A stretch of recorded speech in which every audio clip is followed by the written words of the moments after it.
It is a story Northern Michigan's news leader has followed from the beginning, a plea on social media for a kidney transplant. Last May, Rob and Dawn Farnsworth got social about finding Rob a new kidney.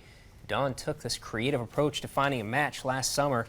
A photo of her car and a Facebook page Dawn started was shared thousands of times. Almost a year later, that public plea led to a kidney donor for Rob. 9 on 10's Lindsay McComo was in the operating room to see their search come to a successful end in tonight's special report. There's no doubt about it. He's a lifesaver. I'm just thankful for the life that he has given me. Rob Farnsworth finally has a new kidney after being diagnosed with stage 4 renal failure and 2 years of searching, and it's all because of Facebook. It's hard to believe someone would actually do this for you, but there's angels out there. Greg Hall is his angel, a hardworking father of 4 and until a couple of weeks ago, a total stranger.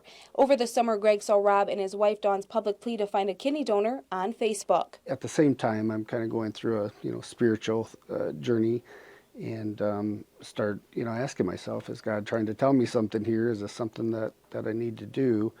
And so one day I just drummed up the courage to call U of M. The Farnsworths had no idea at the time, though, because Greg didn't want to get their hopes up if he didn't match. He's the 7th person to try to donate to Rob. It wasn't until I came to my first real appointment here at U of M, things were looking really good, labs were looking good, that I decided to reach out to her and just let her know. I wanted to let her know that there was a real person out there that was trying to do this, trying to help them. In February, doctors gave the green light for a transplant at the U of M Medical Center in Ann Arbor on March 18th. He promised me that when he wakes up, I'll see the light in his eye that we've talked about, the light in his eye that I saw when we got married. I said, I want to see that again. And he goes, you will, I promise.